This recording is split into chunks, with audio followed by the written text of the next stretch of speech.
C'est maintenant le temps de retourner en arrière jusqu'en janvier 2020. L'école du jeu, en partenariat avec la boutique L'Imaginaire. Au-delà de vos attentes.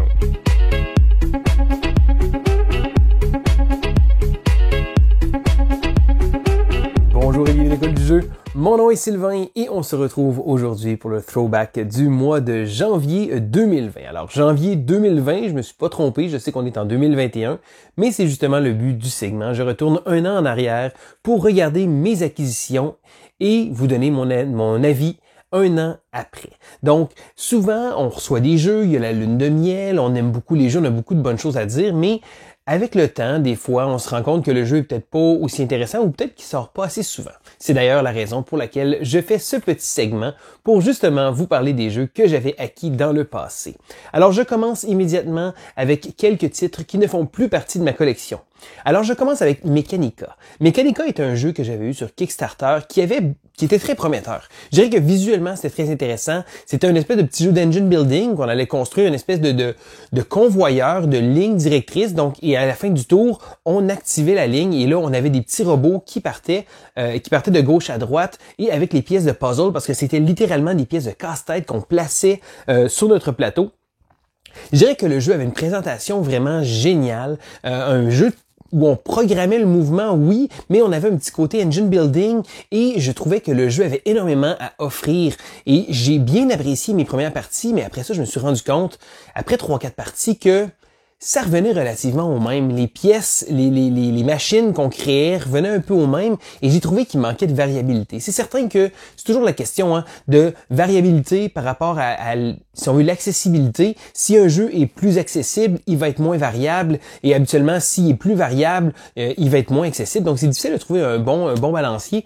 Malheureusement, Mechanica avait tellement de bonnes choses à proposer, mais au final, après quelques parties, je me suis rendu compte que ça revenait au même et c'est la raison pour laquelle il ne fait plus partie de ma collection.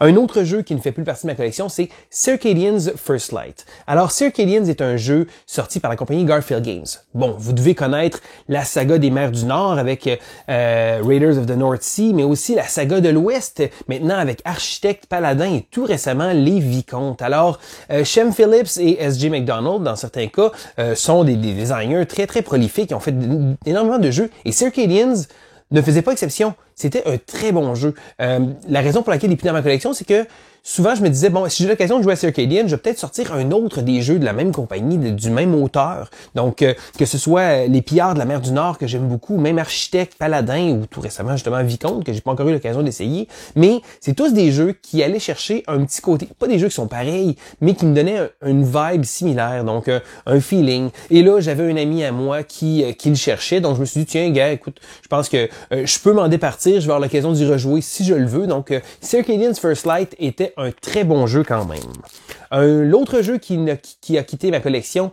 c'est Reavers of Midgard, c'est ça. Donc, Reavers of Midgard, les maraudeurs de Midgard, est une espèce de suite d'un jeu de placement d'ouvriers qui s'appelait Champions of Midgard. Alors, dans Reavers of Midgard, on avait un plateau et le jeu se faisait avec une sélection d'actions. Donc, on plaçait notre ouvrier et on générait une action et là, les autres joueurs pouvaient suivre l'action.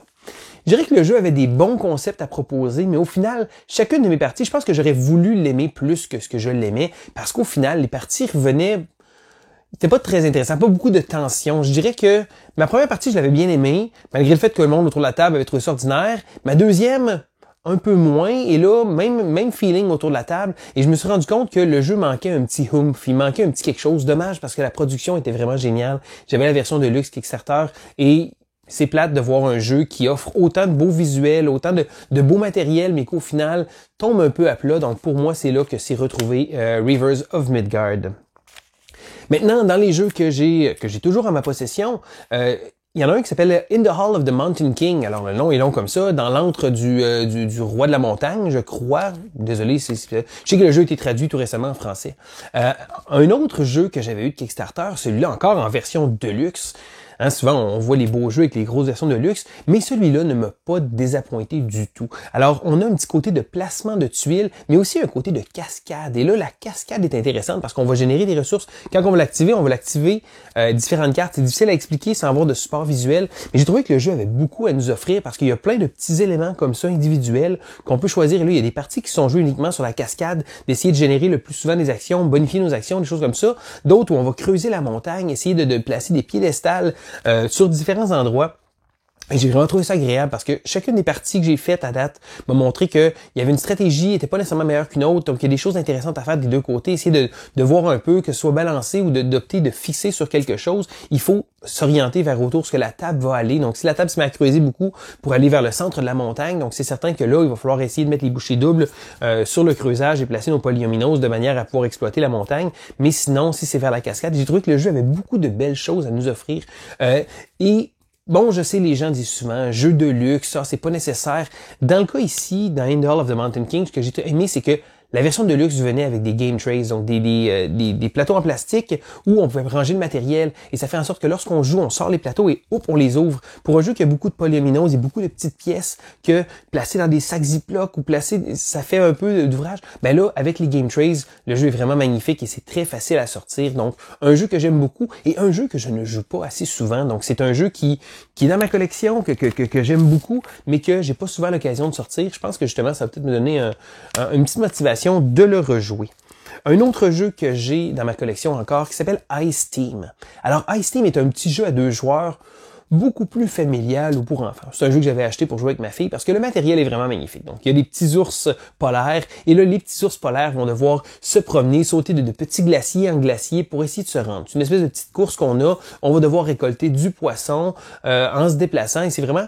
Je pense que j'avais acheté le jeu. Bon, le matériel était très beau. Je dirais que c'est une belle présentation. C'est un petit jeu qui est amusant, mais c'est pas un jeu qui est vraiment exceptionnel. Ceci dit, je l'ai encore dans ma collection et je vais y jouer à l'occasion avec ma fille, mais c'est pas un jeu que je considérais comme un must-have. Même des jeux pour enfants, je pense qu'il y en a beaucoup. Mais encore là, cette compagnie-là m'a vraiment frappé parce que la qualité de production est vraiment géniale pour des jeux qui sont pas trop chers. Je sais qu'ils en ont sorti un autre aussi qui s'appelle Mosquito, un autre c'est Jurassic Snack, des petits jeux comme ça de la compagnie. C'est des beaux petits jeux, des jeux intéressants, mais des jeux qui sont assez simplistes. Et je continue avec un jeu qui est tout sauf simple, c'est un bon euro du nom de Gentes. Alors Gentes, c'est un jeu euro comme on les aime. Un plateau assez beige-ish, assez brun, côté de gestion, mais c'est vraiment un bon jeu. J'ai la version de luxe, justement juste en arrière de moi ici comme ça, qui venait avec un paquet de petits extras, bien entendu. Que voulez-vous, les petites versions de luxe sont à l'honneur dans ma vidéo. Mais j'ai trouvé que j'ai joué seulement 2 parties de Gentes et j'aimais vraiment le petit côté de gestion. Le jeu fait penser visuellement un peu à Concordia, là, c'est 2 jeux complètement différents, mais j'ai trouvé ça très intéressant, les décisions qu'on a à prendre dans Gentes. Je trouve que c'est un jeu euro et là, ça fait déjà quelques mois que j'ai joué et là, j'en reparle aussi, ça me donne envie de le ressortir, mais c'est pas un jeu que j'ai l'occasion de jouer très souvent. Les euros de poids moyen vers lourd, là, qu'on appelle les mid-heavy, c'est pas un poids ludique que j'ai beaucoup de facilité à sortir parce que j'ai pas beaucoup de gens autour de moi qui aiment ce genre de jeu-là. Mais il est encore dans ma collection, puis c'est un jeu que j'aime beaucoup et qui gagne vraiment à être connu. Malgré le look très beige, on se le cachera pas, très brun-ish, Gentes reste un excellent jeu. Et voilà, ça fait le tour de mon throwback. Alors un throwback très simple, vraiment pas beaucoup de jeux que j'ai acquis l'an dernier. Je pense que je continuais d'aller de jouer les acquisitions qu'il y avait auparavant. Mais sinon, je dirais que ça a été un beau mois, je dirais quand même pour des jeux qui sont intéressants et là des jeux à redécouvrir même. D'ailleurs, si jamais il y a des jeux que je vous ai parlé, que ça vous intéresse d'en savoir un peu plus, gênez-vous pas dans les commentaires. Ça va me faire plaisir de répondre à vos questions. Alors c'était Sylvain pour l'École du jeu et on se dit à la prochaine!